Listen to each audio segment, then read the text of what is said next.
Today I want to introduce the power of graphic organizers and a few of the different types of graphic organizers that can be used. So what is a graphic organizer? A graphic organizer is defined as a visual and graphic display that depicts the relationship between facts, terms, and/or ideas within a learning task. So now that we know the definition, how do we use graphic organizers? Graphic organizers help to create a visual way of organizing information.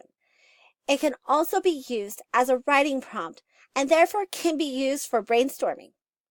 It can also help in structuring their writing and allows them to see how the different elements of their story relates to each other. When it comes to reading, graphic organizers can help students break down the different elements of the story that they are reading. And this is only a few of the ways that graphic organizers can be used. So what are the types of graphic organizers? There are many types of graphic organizers. Jim Burke's Tools for Thought is a fantastic resource for pre-made graphic organizers. For this presentation, though, we're going to focus on about 3 types of graphic organizers: concept maps, webs, and mind maps. Concept maps and webs. Let's look at concept maps. Concept maps can help students organize their thoughts. It also allows students to express their knowledge in the subjects that they are reading, writing, or studying. The benefits of using concept maps are that it can help the student brainstorm their ideas. It helps in communicating those ideas with others. It can also take old thoughts and ideas and combine them with new thoughts and new ideas to expand their knowledge. It is all about expanding a student's knowledge. It is not about them just implementing different thoughts. It's about taking what they know and adding more to it. Everything we talk about is about expanding a student's knowledge, and concept maps are a wonderful way to do it. And though there are no examples of a concept map, if you can think of it, it can be put into some type of graphic organizer. So now let's look at webbing. Webbing is a graphic organizer that shows the correlation between a student's ideas. The benefits of webbing help in creating and improving thinking fluency. As students are learning new information, webbing allows students to see the relationship between these new ideas that they are learning. Again, it is about improving a student's ideas, about taking what they know and implementing something new. It's also about letting them see how one thing relates to another and the importance of that relationship. This is a fantastic source for writing. It is a fantastic graphic organizer to help students understand where they're coming from in their writing and how to lay out a story. So the third one we want to talk about is mind maps. So what are mind maps? Mind maps create a visual representation of hierarchical information that includes a central idea surrounded by connecting branches of associated topics. So it's that idea of taking one big concept and then breaking it down to smaller aspects. This is another one that's really good for writing and for creating stories. It would absolutely be something I would use for my students to help them write stories and to help them brainstorm those ideas. So there are numerous benefits of using mind maps. It can help in brainstorming, which we just talked about, and working out the problems of how things are related to each other. You might think something is related to another thing, but then you start writing it and it doesn't feel related.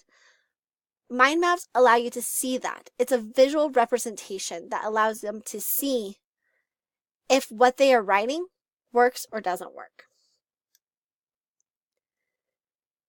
It also helps to show the relationship between ideas, and it makes it easier to organize their ideas.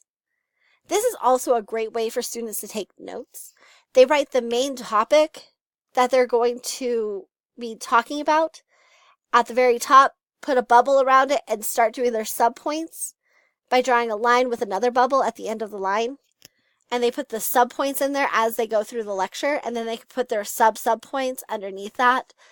Mind maps are fantastic for taking notes. They're fantastic for organizing notes. They are a very beneficial way to help your student, especially if your student is a visual learner. If your student isn't a visual learner, this might not be the best concept.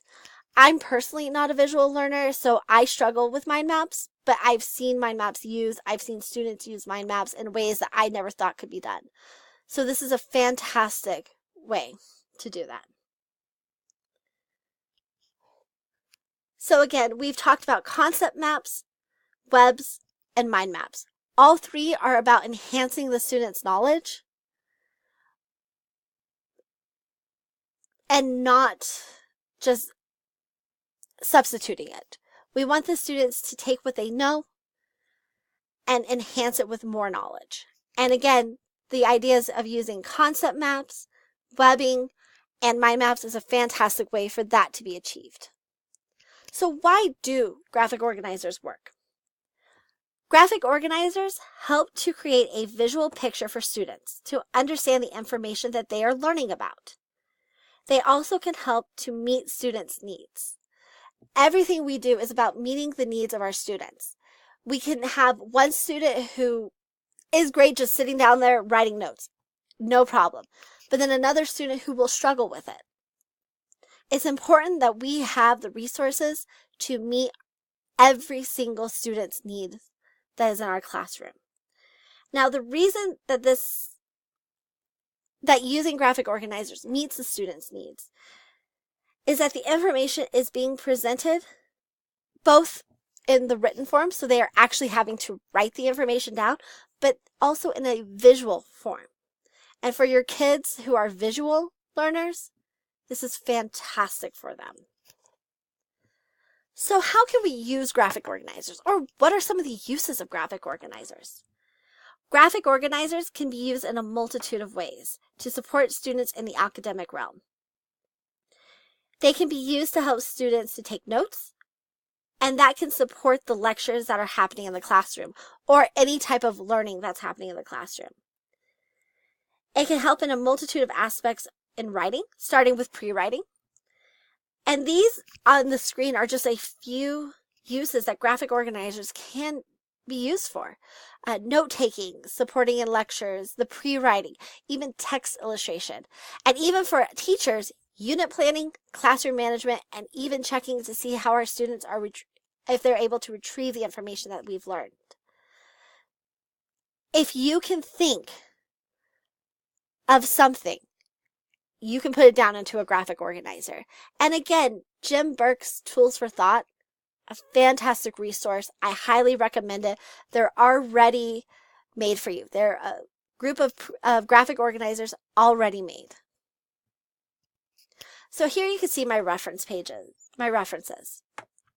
Now, again, I just want to remind you, graphic organizers are that tool, and they are a fantastic tool that can be used in the classroom.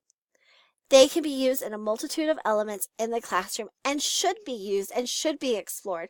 And if your student doesn't work with one graphic organizer, there's always another type of graphic organizer that they might work with. It's a balancing act, but the benefits of using a graphic organizer and of having that information for a student in a visual representation will surprise you, and you will see the growth of a student personally.